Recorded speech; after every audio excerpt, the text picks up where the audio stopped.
Death and life are in the power of the tongue, and those who love it will eat its fruits.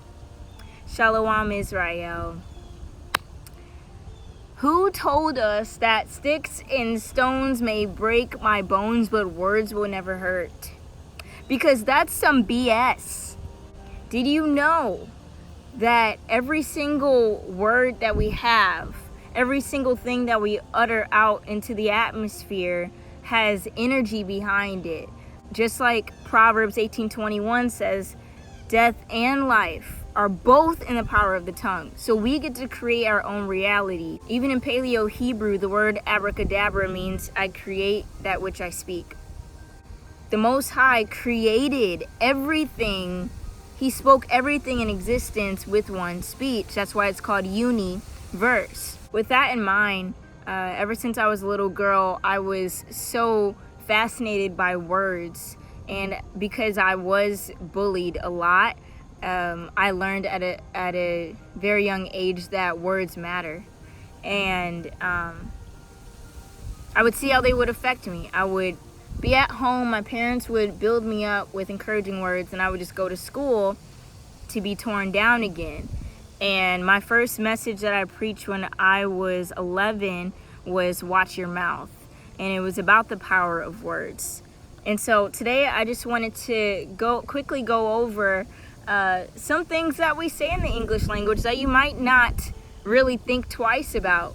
English is the exact opposite with Paleo Hebrew, or because we used to speak in pictographic ancient Hebrew and not the modern Hebrew that we have today.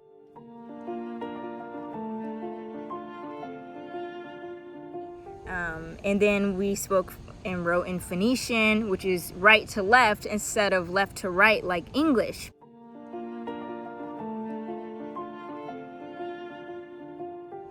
English is actually a language of cursings. Think about this. Once you awake is a funeral party. You awake in the morning. You say good morning. Mourning is a state of grief. Why would you ever want to have that much sadness when you wake up? So instead I say good rising or hey, because hey is actually from the pictographic language of Hebrew as well. And not only that, we go through the weekdays and we get weak. And then we wait until the weekend ends on the weekend. So your weakness ends when the week ends, if that makes sense. And then people go to the bars to raise their spirits. And we go through this routine again and again and again to just earn a living. Ashes of the dead. Yikes. And nice, the word nice actually means stupid or one lacking knowledge.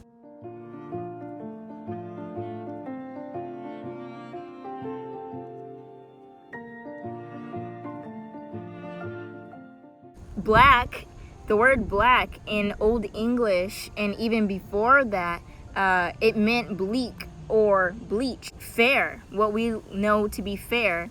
Everything that is described as what we know to be white today, it was first known as black, and then they added the K later, and it was to demean the Moors.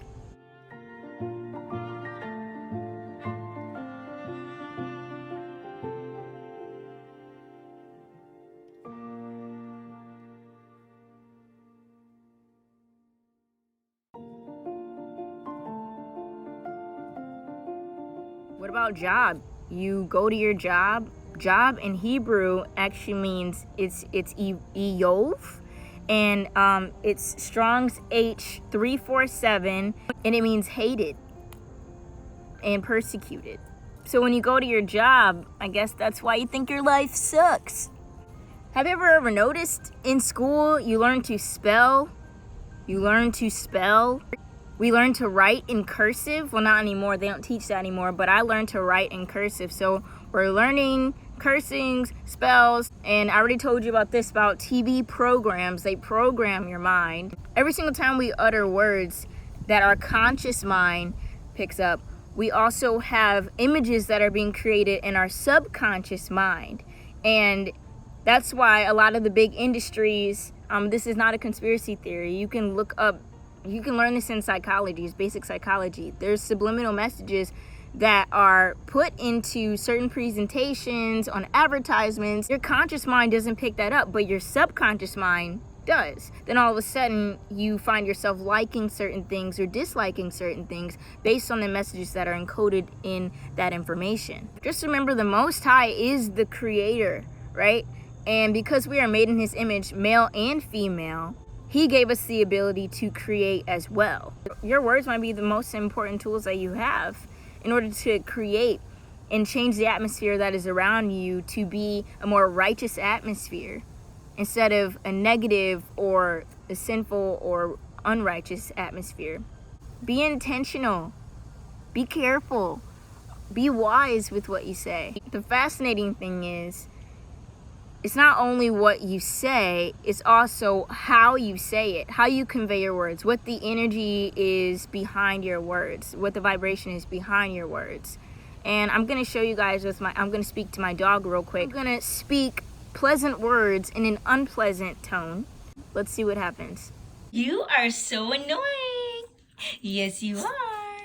Yes, you are. Thank you for listening. Remember, keep Proverbs 18:21 in your heart, in your mind. And remember, watch your mouth.